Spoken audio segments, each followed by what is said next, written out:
seconds. And now. Okay. Hi, everybody. This is Gabby Cano coming to you again on our superhero healing workshops. And today I have the pleasure of interviewing Odarka Wasalyk, who is a holistic nutritionist and personal trainer. Hi, Odarka. Hi. How are you today? Good. How are you? Good, good. I'm so happy to have you with us because I have a lot of questions with regards to nutrition and how nutritionists work, obviously. So first question I have is really what services do you offer as a holistic nutritionist? Yeah. So I offer packages because I really like to get in depth with my clients. So right now what I have is I have a starter package, which is a month package, which is great. So it gives clients to kind of get a little taste of sort of my services, but they still get to work with me one-on-one. And then I also have a 3-month package, which is normally what clients move into from the 1 month. And then if they want to work with me a little bit longer, we can go into a 6-month package. Okay. And we don't go in too much into it right now. We can towards the end. Yeah. But do you focus only on nutrition or do you take an overall wellness approach? I definitely take an overall wellness approach because it's so much more than just nutrition. And and especially with working with the clients that I work with, it's definitely, we go into, lifestyle, we work on mindset, which is probably the biggest thing that we need to start with. And a lot of times they'll think that it might be just nutrition or it might just be, I'm not working out enough. But it's a lot more than that, definitely. Yeah. So that brings me to the next question. Who are your ideal clients? Because I know you don't work with everybody. You have a very specific niche. Okay. Yeah. So right now, my ideal client, they're women, and they really have an issue with emotional eating or binge eating. They do want to lose weight. That's their biggest concern, but they really have had this kind of back and forth yo-yo dieting for many, many years. And they're really trying to hone that down so that they can actually lose the weight, but also keep it off long term. Right. Sustainable weight loss. Exactly. Sustainable weight loss. Yes. Awesome. Okay. So what does proper nutrition or improper nutrition do to our body? Oh yeah. So for example, let's talk about improper nutrition. So, if someone is eating a lot of, let's say, sugar, and this can be, again, this doesn't just have to be sweets. This could be, again, too many carbohydrates in a day, a lot of processed foods, kind of junk food, trans fats, things like that. Your body has to process everything, and everybody's body is different. And sometimes, this can cause a lot of inflammation in the body. This can affect your joints, your skin, your hair, how you're feeling, your mood. It's such a huge thing. A lot of people, especially with gluten intolerances, this can affect your mood. And this is what I experienced before. And so it's a huge, huge thing. And your body will always let you know. And then, of course, if you're taking in, the right foods and eating the right foods for you, and it's not about being perfect, right? Obviously there's moderation. This is obviously going to show through your body, through your skin, how you're feeling, your overall wellness. So it's a really big thing. It really impacts your whole life. Yeah, I have to say that throughout my life, I was very fortunate to be able to eat anything I wanted, and I didn't gain a pound. But then I hit 40 and things changed. But I also went through an autoimmune disease that lucky for me, it made me gain weight as opposed to lose weight, because it typically makes you lose a lot of weight. But had that happened, I would have been extremely anorexic. So I was very grateful to the universe for the weight gain. But it wasn't easy to lose it. But I also realized that I became sick for many reasons, but part of it was, eating too many tacos. Yeah. I was spending considerable time in Mexico at the time, and I love tacos more than anything, right? But it wasn't the most nutritious food on the planet. So, thank goodness I was back here and I was able to, A, not have so much access to tacos, and two, really focus in on my healing. I mean, I was forced to focus Yeah. regardless. So, yeah, I really connect with the fact that what you are what you eat, but what you eat is actually like when you're putting in something that isn't, first of all, natural. So a lot of processed foods are not natural. You know, I feel the difference when it's a complex carbohydrate versus a simple carbohydrate. Yeah. And I'm off. So listening to your body is really important. Exactly. Yeah. Yeah. And of course, and it's difficult too, because the more that you eat it, the more you crave it. And then when you actually, you know, want to, okay, get healthier, it's the hardest thing because your body really wants it, right? Yes. And simple carbohydrates are actually quite addictive. Yes, they Because are. they turn into sugar, and sugar's, I've read, it's more addictive than And cocaine. cocaine, exactly. And that's why a lot of people have such a difficult time when they're trying to lose weight. They keep kind of going back to sugar because it is very addictive, and they've been having it for so long. And it's, again, it's not about being perfect or cutting it out completely, but you know, it's, some people I find are either all in or all out, and they either just want to get rid of it completely because they feel like if they just have a little bit, it'll just be, I'll go back in. it'll just go back in. Yeah. Yeah. Okay. So it's finding that balance, you know?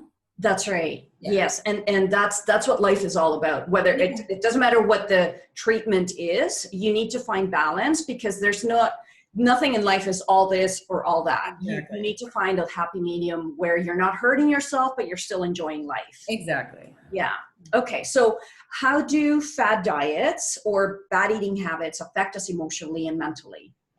Oh yeah. So for example, okay, so I know right now there's a keto diet, and it's huge. It's huge. And you know, and again, it has its pros and it has its cons. But for example, if there is somebody who has let's say, you know, unresolved emotional issues, and usually these go way back, as I found, you know what, no matter what type of diet you're on, whether it's, you know, a keto diet or a carb cycling diet or a high fat diet, if you haven't worked on those emotional issues within yourself, Mm-hmm. it won't work long term, and it can definitely backfire, because if you haven't worked on those emotional issues, Mm-hmm.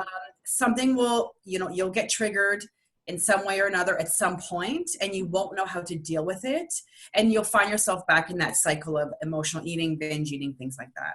Okay. So you just answered my next question, which was what is one of the biggest barriers to healing in terms of nutrition for people? And that's not dealing with the emotional issues that cause them to have develop these eating patterns that aren't really serving them. Exactly. And you know, and that's the thing. And people don't really realize, no, there's so many, you know, people have, there's limiting beliefs, and the way that you actually think really affects your behavior and what you're going to do, especially around food, right?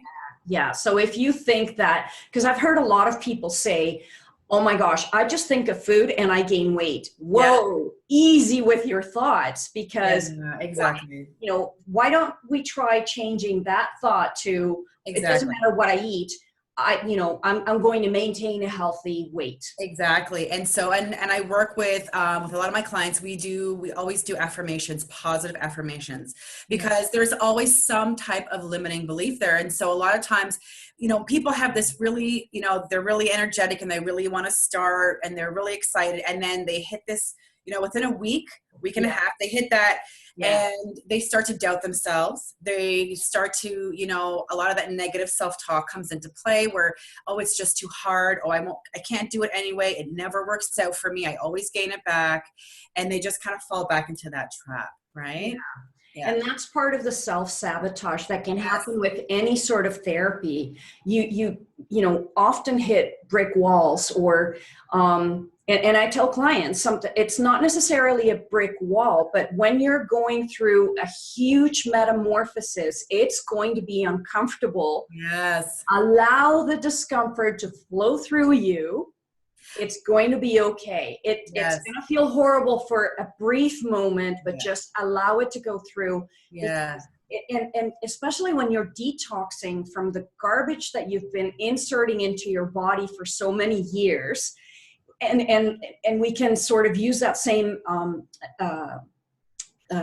similar to the, if you can't fix a body in a month when you've been abusing it for 50 years. Yeah, exactly.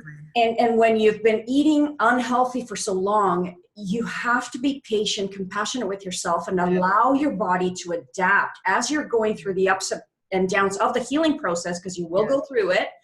But know that in the end, there is a light at the end of the tunnel. Exactly. And I always say you have to get comfortable with being uncomfortable. But a lot of times when people go through those uncomfortable feelings, and I've gone through this myself, it's difficult and you don't want to, and so you want to bury that with food.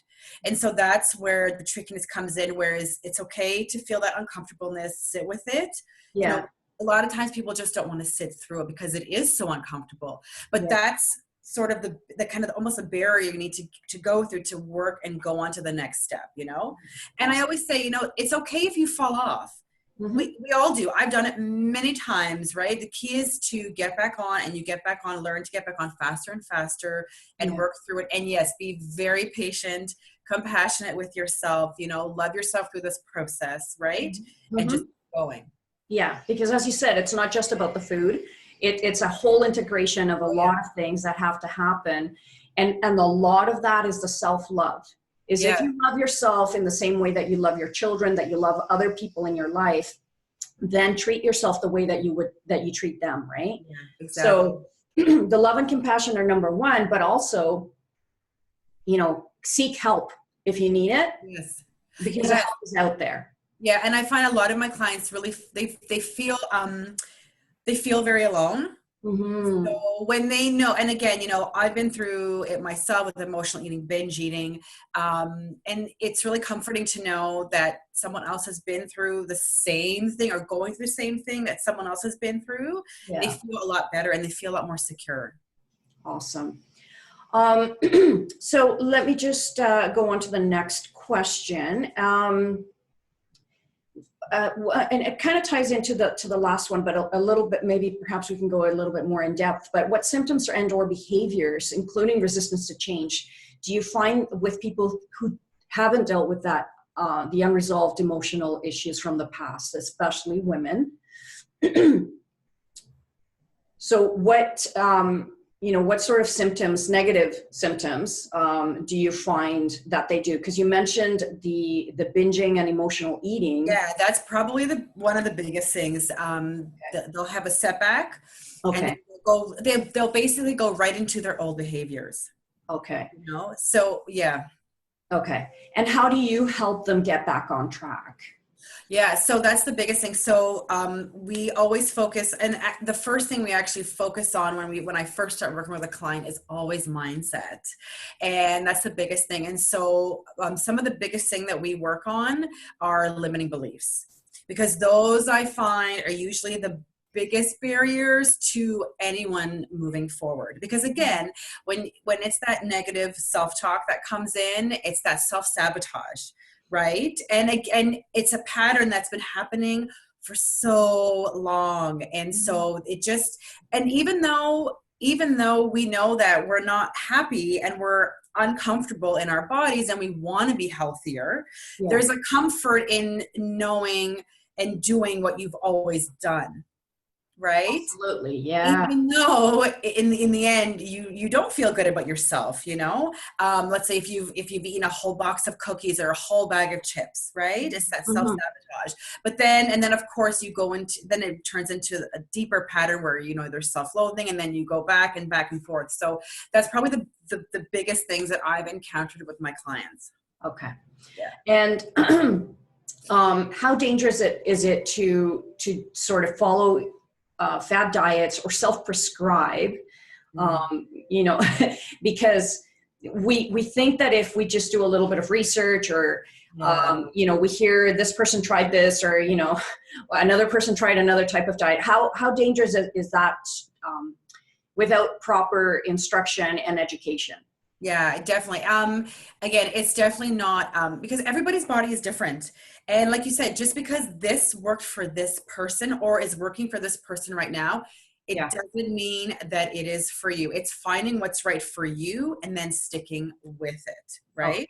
That's it. Because it's not a one size fits all. And, there's so much information out there. Yes, you can Google, we have Dr. Google, but I mean, to find something that, again, is going to work for you specifically. I mean, you might not be, for example, let's say you're not sure how much you should be eating in a day, or if, on top of that, if you're exercising and you're not eating enough, you could be putting your body into a mode where it all of a sudden thinks that it's starving, and then it just shuts everything down. And now you're like, well, why am I not losing weight? Right? And it could get into a very dangerous, thing too, where you're not getting enough nutrients, you're not getting enough vitamins, minerals, things like that for your body, or enough protein, which is super, super important. So, yeah.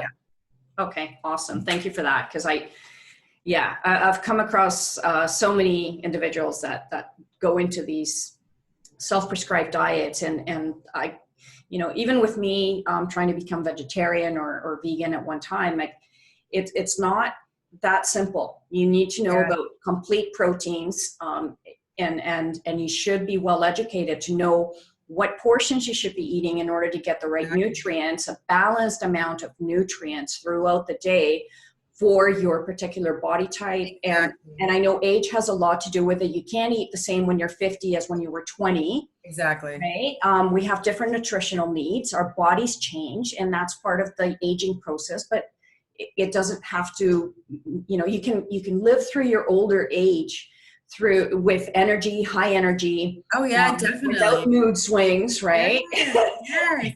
Right. Exactly. Right. And so many people tell me, oh, old age sucks. Like, no, old age doesn't suck. It doesn't have to suck. It does not. Exactly. It sucks when you don't exercise, take care of yourself, when you don't eat properly. When you have stiff joints and when you don't hydrate. And it's not just old age. Middle age will suck too, and young age will suck too if you don't do any of those things. Exactly. And I'm turning 40 this year. Mm-hmm. And it's, and I'm actually really excited about it. And I am healthier now than I was in my 20s. And you look fabulous, by the way. Oh, thank you. Well, so do you. Thanks. And I always say it's like reverse aging. Yeah. Right? Because you're taking care of yourself the way that you didn't at that age. Exactly. I did things in my 20s that, I went to the gym and I didn't eat, and I would work out, and I would starve myself and have just 3 apples for lunch. And I was called the cardio queen. I would do hours of cardio, and I didn't focus on resistance training, which is so, so important. So these are all things that, of course, I've learned over the years. And so I'm so happy with, what I've learned up to this point. And I'm really going into this next decade excited. Awesome. Yes, and very happy for you. And I'm glad that you've taken this path, because I feel that you are a very balanced person and very educated in coaching other people to get there. Thank you. You walk the talk, so that's awesome. Yeah. And you're also human. You know that there's fallbacks, and it's okay to have the fallback, and you can always get back on the horse and just keep going. So that's awesome. Thank you. So walk us through an initial consultation with you. Yeah, sure. So normally, so what we'll do is, I'll usually do they'll usually email me, mm-hmm. and we'll usually do an hour and a half consultation, sort of like how we're doing now through Zoom. Okay. And I will go through an assessment with them. So this is where I get to learn a lot more about them. So their lifestyle, their eating habits, their nutrition, their sleeping patterns. And so we go through all of this together. And this way I get to learn all about them, what's really going on, what their concerns are. And again, really the majority of it is that, they want to lose weight. They really want to get healthier. They want to, end that kind of battle that they have with food and that emotional eating. Mm-hmm. And so what we'll do next is, and everything is done virtually. So awesome. Yeah, so whenever we're meeting, it's all done through Zoom. And I usually spend about an hour with them, kind of once a week, sometimes twice a week if they need a little bit, more encouragement. Mm-hmm. So that's normally how our process goes. Okay. And just for anyone who's wondering what Zoom is, it's the program that we used to have these meetings with is called Zoom. And it's not complicated. You don't have to have an account to have a meeting with Odarka. You actually just click on the link that she sends you and you're connected. It'll take a little bit to do the connection, but it's very, very simple. So you don't have to worry about being technologically advanced or even prone to technology. You literally just click on the link and you're connected. So as far as having, other types of accounts, you don't have to worry about it because this is probably the simplest one I've ever used. Yeah. And it's a really good one. Yeah. And so you've answered the next question was with, whether you see people in person or virtually. And virtually, I think is amazing for anyone because you can see people anywhere in the world. Exactly. As long as they speak English, and is there another language you can that you speak? Yes. Yes. Okay. So is it, I don't know which, is it Greek? Ukrainian. There you go, Ukrainian. So if you speak Ukrainian and you feel more comfortable in speaking in Ukrainian, then you can also speak to Odarka in Ukrainian. And can you give us one takeaway with regards to nutrition that our clients and members can sort of leave with? Yes. I think, and I've encountered this many, many times, is keep yourself hydrated. Keep yourself hydrated. Please make sure that you are drinking enough water, and everybody actually has their own kind of amount that they really, and depending on if you're working out, this can increase, but try to get at least 6 to 8 cups of, and if you can, avoid tap water as much as possible. If you can use filtered water, that would be amazing, but try to just increase that water consumption because that's a big one. Yeah. Yes. Just not reverse osmosis water because it has to have some minerals in it for it to be conductive water. Yes, exactly. That's one thing. And I think something that we need to explain to our members is water is so important because we are about 80% water. Okay. So replenishing that water is important, but it's really important to get the toxins out of the body, exactly, the nutrients into the body. But I was explaining this to a client not that long ago. Because he's having a lot of issues with flexibility. And I asked him, how much water are you drinking every day? And he said, almost none. And I said, how do you expect your muscle fibers to have any lubrication whatsoever in order to do the movements if you're not lubricating? And water is your lubrication. It's the lubrication for the joints, the lubrication for the connective tissue in the body, lubrication for the organs to work properly and move freely within your system. If you're dehydrating your body, your blood becomes thicker. Everything takes a lot longer to process and may not even process properly because the body will send the little water that you have available to it to the areas where it's needed most. So some things will be depleted. Like you need to constantly maintain that water balance in your system. It's incredibly helpful for proper processing in the brain. If you suffer from headaches, drink more water, unless it's contraindicated for kidney conditions or liver failure, please drink water. Yes. And just like you were saying, toxins they all hide out in our fat cells. And so when you're in the process of losing weight and your body's detoxing, you need to flush that out, right? Yeah. And it makes a difference in your skin as well. It does. Yeah. If you want younger looking skin and hydrated skin, start from the inside out. Exactly. Because all the topical creams are just that. They're topical.